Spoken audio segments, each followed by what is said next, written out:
What's up, guys? Rogue Scrubs coming at you here with another Lightsworn deck profile update. So I recently actually just got back from Providence Regional, and I got 10th place, getting my invite for the second time, because the week prior I actually got 9th place at the Massachusetts, or excuse me, 2 weeks prior I believe, I got 9th place at the Massachusetts Regional, which I also got my invite. Both events were 200 to almost 300 at the Providence Regional of people, and yeah, I played Lightsworn, and it was not easy to get my tops. I was really sad that I missed out on the top 8. I went X2 twice. I lost the final round. I was 7-1 and heading into the 9th round because that's how many people were there. It was crazy. But nonetheless, I love this deck, and I figured I should give you guys this deck profile because I got top 16 twice with Lightsworns, and maybe it's not always like, I guess it's not necessarily the hardest thing to do, but I'm not going to say it's the easiest thing either, and I obviously encourage you guys to do better with it because I really like this deck.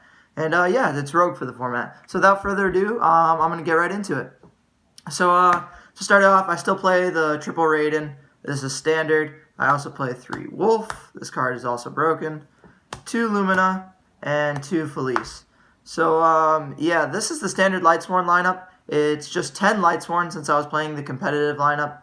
I don't play JD in this build, as I said, so that technically makes it not a Lightsworn deck, as I've said multiple times before. But since I was going into a competitive scene, I really wanted to try and see how good I could do with this deck. And I was so close with 9th, I really wanted to get that top 8 mat for you guys and show that off. That would be really, really cool.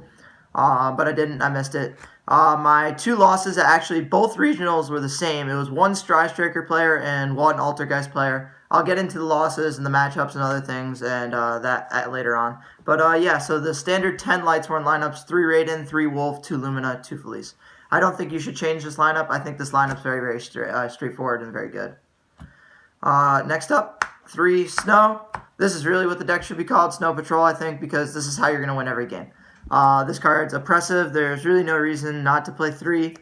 You could argue that you might draw 1, and it's not the best card in opening hand. You really just want to get in the graveyard. But you want to see it as soon as possible, and so I think 3 is really the way to go, and you really can't just cut it and slim it in any way, other way. So yeah, 3 Snow. Next up, something I actually changed about the deck was I played 3 Hat Tricker, 1 Damage Juggler, and 1 Trick Clown. So I added the Performance Engine. This engine's actually insane. The reason being is it actually helps you make Nad Beast really, really quickly. And that was actually my ideology behind playing 3 Hat Tricker, because I wanted to make Nad Beast as fast as possible because it's just an auto win against Sky Striker, and that's pretty much what happened. So at both of the regionals, the Massachusetts Regional, I played against 2 Sky Striker. I won 1 and then lost against the other. And this Providence Regional, I played against 3 Sky Striker, winning against 2 of them and losing against 1 of them. I went to Game 3 and all my losses. So, yeah, it was literally just a grind game. Making Nad Beast as fast as possible was really, really good. This card's really good. And I really wish this card was at more than 1. I think the OCG has 3 of it. This card's insane in Lightsworn. If you could play 3, this is probably a card you'd want to play 3 of because it just saves you a turn. It means, like, you don't always have to use your Snow immediately. And people just never see this card coming because it's older. And, yeah, the 1 Trick Clown is the perfect ratio. You don't want to play more of this than this because this is just one of. Yeah. So, yeah, that's the Hat Tricker engine. Next up, I played 2 Goblinberg. I cut Photon Thrasher. And the reason being is that when you Solar Recharge and you draw into a Photon Thrasher, and if you mill a Wolf or anything like that, and you try to start your plays, the Photon Thrasher becomes dead in your hand. And so, yeah, I didn't want to, like, be forced to, draw that late game or anything like that. It wasn't going to help me because I just played other cards instead. I thought that were better and turboed out. But Goblinberg, on the other hand, is absolutely amazing because it gets the Felice, it gets the Wolf out of your hand, and it's a level 4 Earth, so it also helps make Nad Beast if you do draw the Glow Bulb right off the rip.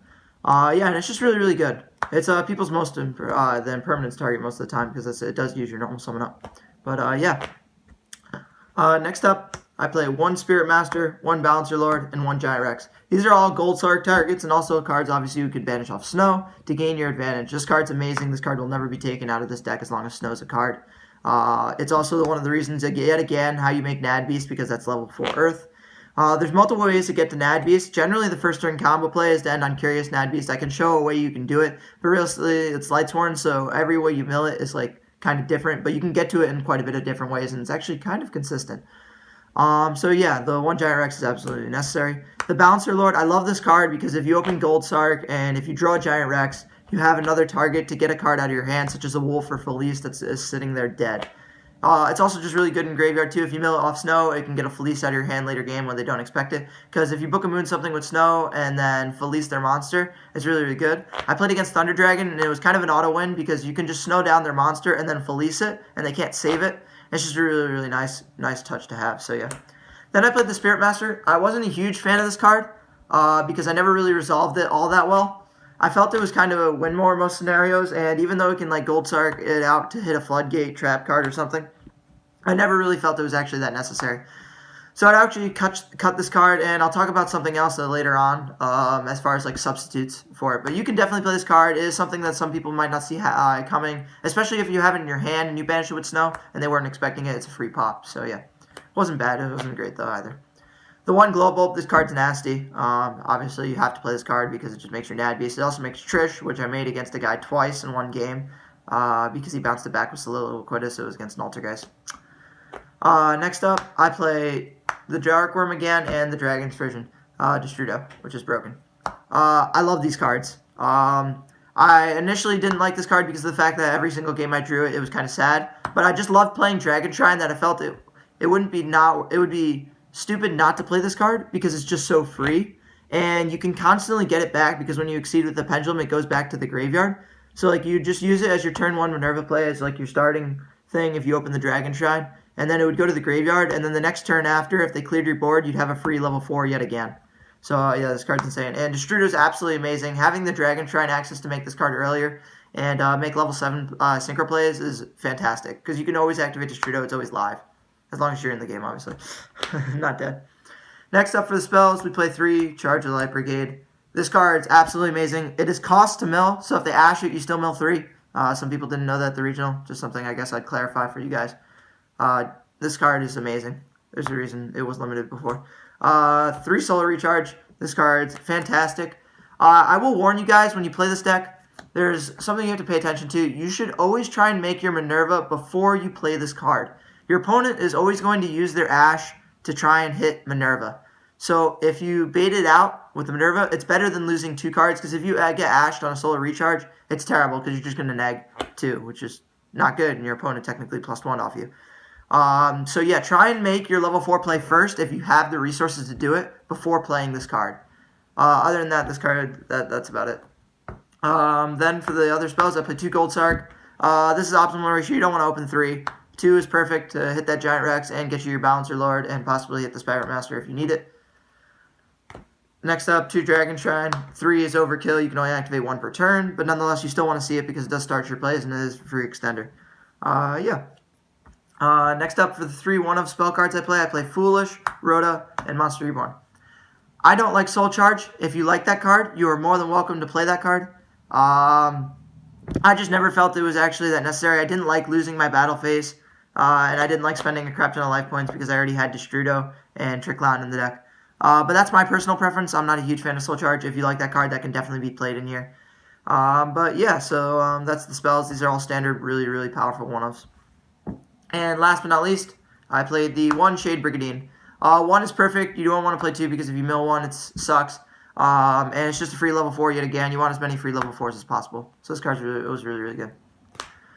On to the extra deck. I play 2 Minerva. You can argue and say you only need 1. That's fine. I think 2 is the optimal way. There was many games where I made 2. So yeah, this card's insane. Yeah. For the level rank 4s, I played 1 Abyss Dweller, 1 Exciton Knight, 1 Tornado Dragon, and 1 Utopia the Lightning package.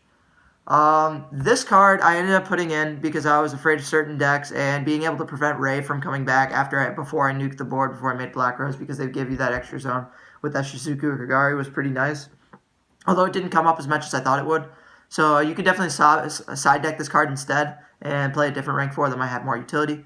Exciton Knight is an absolute staple. This card's fucking insane. People pick this up in Reddit all day long. They forget what this card does, and it's really easy to lose value in this deck because everything comes from your graveyard. So since you play with your graveyard, your opponent's always going to generally have more cards on the board, and you're just trying to make them overextend and nuke it and play with the snow. Tornado Dragon's absolutely amazing. You need this against the Altergeist matchup. which I played 2 of, and like I said, that was my second loss at both regionals. I played against 2 of them at both regionals, won 1, lost 1. Yeah, that was actually the final match I lost against because I didn't draw any of my side deck cards, which I'll talk about a little bit later as well. And Utopia Lightning is absolutely insane. You can never take this card out. It's free games. People just don't realize that 5,000 damage is just game. Like that and like 2 snows, it's over. So yeah, you should definitely play Utopia Lightning. I would never cut that card. Next up for the MVP, Naturia Beast. You need to play this card. This card's absolutely insane. It's a free win against Sky Striker if you make it turn 1. Yeah, there's not much explaining to do there for that synchro. For the level 7s, I play Shooting Rizar, Black Rose, and Michael.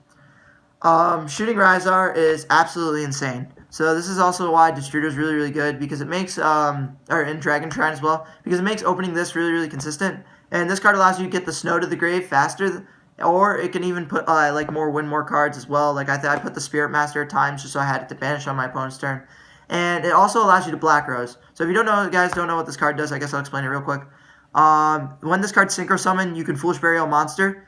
The monster, whatever the level of the monster you Foolish Burial, he loses that level. So it's kind of like his own Destrudo. What you do is you send the level 4, you always send Snow, you might send a Damage Juggler for next turn, but whatever you send, you can't activate that monster's effect that turn. So you wouldn't ever send Wolf, you won't send Felice, you don't send those cards. You just send other extenders, like Giant Rex is a good send because you can have it on your opponent's turn and the next turn follow-up. But yeah, the main thing is you send a level 4 because it makes it level 3, and then if you have Snow, the second effect is a quick effect during your opponent's main phase to Synchro Summon with monsters you control, which allows you to summon Black Rose, and I'm sure you guys all know what that does. So yeah, it's just a free nuke and interruption during your opponent's turn, and a lot of people don't see it coming. So a really, really good card. Definitely want to play these. And Michael is also the same thing. This card is just a spot removal that's really, really amazing. Lastly, I played Trish. So this card was awesome. I trished a guy twice because he was playing Altergeist, and this was the Altergeist matchup I actually won against. Yeah. And what he did was he soliloquized it back. I'd already used Glow Bulb that game, but I drew Monster Reborn for the Glow Bulb, so I made it a second time and banished all his resources. And yeah, so I just outgrinded that game, and it was really, really good. I love this card because it doesn't target. It also helps against a Trickstar matchup, which I played against at the Massachusetts, not the Providence Regional. And yeah, it's just really, really good. So I definitely play that card. Lastly, for the links, I play Pentastag, Underclock Taker, and Curious. These cards are the best links, in my opinion. You can play Boral Sword without a doubt. You can play other things instead. You can cut Dweller, you can cut other things. I never felt that I needed to do other things and more link plays to deal damage. I always felt that Snow actually puts enough pressure, and my main combo for game is Utopia Lightning because I think it's nasty, which is why I play the Pentastag. So if you don't know what this card does, any linked monster, not co-linked, just linked, deals piercing damage. So this is really, really good, yet again, against the Altergeist. If you make this and then put Utopia Lightning under it, you do 5,000 piercing. It's essentially the same combo you would do with the Underclock Taker, which is to be with the Utopia Lightning when they have a monster attack mode, make their monster 0, poke them for 5,000. These cards are insane. The other thing is you need to know is it just says linked monster. So this can be anywhere on the board. Curious, I'm not going to explain. You guys know that you need to play this card. This card's absolutely phenomenal. It's just Foolish Burial. But if I have like Pentastag here, and I summon Utopia Lightning over here, it's technically still linked, so the effect still goes off for them to take the piercing. So this card was really quite the MVP. I liked it a lot. I would definitely keep it in the extra deck. But you guys can play whatever you guys like. That's the 15-card extra deck I went with. The only change was I added Pentastag instead of actually Boral Sword for this regional, and I cut Omega for Dweller. Last up for the side deck, I played 3 Ash Blossoms. I didn't main deck any hand traps at the regionals. I didn't think it was actually necessary. I felt that if my opponent opened a way to win the game, opened a great hand, that Ash was going to be relevant. I was going to lose anyway against Sky Striker. I'd rather it have been an extender, so I can try to make like that Excite Knight faster, try and get rid of the multi-roll and stuff. Next up, I played 3 Kaijus. These cards are great for, obviously, the Sky Striker matchup. The one Sky Striker matchup I lost to, even though I sided these in, it was kind of too late by the time I drew it. Nonetheless, it's a pretty good side card, and I wouldn't necessarily take it out. Again, that explains the Slumber, because if you mill it, the next turn, you can search off of it. Next up, 2 Twin Twisters. This was the card I needed to see against my last opponent with Altergeist, and I just didn't get to it. This card's insane. Yeah, you could even possibly play a 3. Next up, 3 evenly matched. This card's broken because going second, this just allows you to punish your opponent for overextending. And yeah, you definitely want to play this. Lastly, I played 2 red reboot for the traps, because this card is also an auto win against Altergeist most of the time, because it allows you just to OTK them that turn. And then the 15th card, I played Chimera Tech. I didn't see a single Cyber Dragon. I didn't need to play this. I guess I was afraid of getting, like, a turn 1 board of, like, Infinity and a bunch of stuff, but it ended up not happening. So, yeah. But yeah, so that's the deck profile. I would definitely cut this. As far as other recommendations, the next card I want to play is Mothman, and I thought about taking it out, but I wanted to give you guys the list I actually did top twice with, so I didn't bother to make the changes immediately. But I would actually cut a Hat Tricker, because even though I opened the combo to make Nad Beast pretty quickly, this card can clog in your hand at 2s, because you still need a way to get that second monster on the board, especially if you're going first, and that's what I wanted to do with this deck to make the Nad Beast. So I would actually play 1 Mothman instead of 3 Hat Tricker. That's just a personal tech choice. I would actually also cut the Spirit Master and play maybe even 2 Mothman, because I really like this card. It's a free level 4. I've been checking it out. And yeah, being able to discard and draw a card, it fixes hands. It's really, really nice. I would just play the Mothman. No need to play the Chupacabra or anything else, because you want the discard effect at times, even if it gets hit. Yeah, but that's the deck profile. I guess I can show you a really quick combo for Curious. It's pretty simple in order to get to that. I mean, if you open Gold Sark and the one of Foolish Burial, you have it. But yeah, let's say like you're trying to get a combo to open it turn 1. One of the easiest ways is going to be like a Charge of the Light Brigade, a Hat Tricker, and a what's going to be Illumina. So obviously this is like saying you mill decently, but not including any other cards. But like, let's say this 3-card combo could potentially get you there. If you charge the Light Brigade, and let's say you mill any Lightsworn, as long as you have a Lightsworn to discard, it's not really a huge deal. Hopefully you do need to mill at least 1 extender, so hopefully let's say it's a Wolf. And you add this to hand, and you mill 2 other cards. Yeah. As long as one of them is a Lightsworn in graveyard that you don't get. So we'll say we milled another Illumina and this thing. So yeah. So this is going to be on board. You have Lumina. You pitch whatever other card you have. You grab Raiden. Then you can special summon your Hat Tricker that you open. You link these 3 in to make Curious. You dump the Glow Up Bulb. Curious mills 3. Then you use the Glow Up Bulb's effect to make your Synchro for 5 and summon Natural Beast. And yeah, so that's the deck profile, guys. Thank you so much for watching. Rogue Scripts out.